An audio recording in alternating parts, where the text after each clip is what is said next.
अब योगी की मीटिंग में दोनों डिप्टी सीएम के नहीं पहुंचने के बाद यूपी के सियासी हलचल और तेज हो गई है। सीएम योगी ने यूपी के उस विधायक ने मुलाकात की जिसने ना सिर्फ केशव प्रसाद मौर्य बल्कि अपना दल की नेता अनुप्रिया पटेल और सपा सुप्रीमो अखिलेश यादव की टेंशन बढ़ा दी है।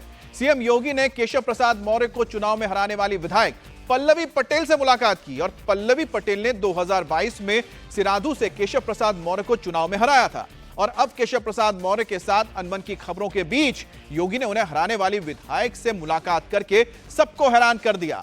बुधवार की शाम पल्लवी पटेल अपने पति के साथ मुख्यमंत्री योगी से मुलाकात करने पहुंची।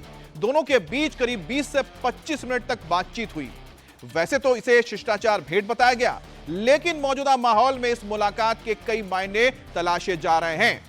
अब पल्लवी पटेल अपना दल के संस्थापक सोनेलाल पटेल की बेटी हैं और केंद्रीय मंत्री अनुप्रिया पटेल की बहन है। अनुप्रिया पटेल अपना दल की चीफ हैं तो उनकी बहन अपना दल कमेरावादी की नेता है।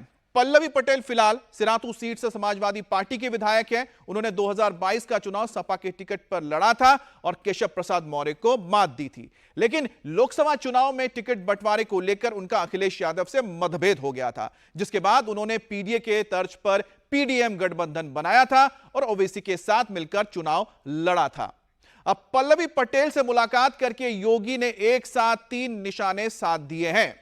अब ये तीर से निशाने पर लगता है या नहीं, ये तो वक्त बताएगा, लेकिन जिस समय मुलाकात हुई उसके कई मायने निकाले जा रहे हैं। पहला निशाना केशव प्रसाद मौर्य, जिन्हें पल्लवी ने सिराथू से चुनाव में हराया था। पल्लवी पटेल की कुर्मी वोट पर अच्छी पकड़ है, तो वहीं दूसरा निशाना पल्लवी की बहन अनुप्रिया पटेल, जिन्होंने लोकसभा चुनाव के बाद आरक्षण को लेकर योगी सरकार पर निशाना साधा था। अब अनुप्रिया ने योगी सरकार की चिट्ठी लिखकर आरक्षण के मुद्दे पर सवाल उठाए थे। वहीं तीसरा निशाना अखिलेश यादव, जिनके सिंबल पर पल्लवी ने चुनाव लड़ा था और कुर्मी वोट को बीजेपी के खिलाफ गोलबंद किया था। अब लोकसभा चुनाव के बाद से ही सरकार और संगठन के बीच कथित अनबन के दावों के केंद्र में उत्तर प्रदेश के डिप्टी सीएम केशव प्रसाद मौर्य रहे हैं। अब लखनऊ में बीजेपी की बैठक के दौरान संगठन और सरकार में फर्क समझाकर केशव ने विपक्ष को जो मुद्दा दिया, उसके बाद से ही कथित कलह के दावे किए जाने लगे। अब सीएम योगी ने उन पल्लवी पटेल से मुलाकात की जिन्होंने केशव प्रसाद मौर्य को साल 2022 में विधानसभा चुनाव में सिराथू से हराया था। अब सीएम योगी पल्लवी के मुलाकात से यह संदेश देने की कोशिश हो रही है कि जिस तरह से केशव बीजेपी के सहयोगियों के साथ लाकर खुद को मजबूत करने की कोशिश कर रहे हैं, तो दूसरी तरफ भी खाली नहीं है, वार किए जा रहे हैं।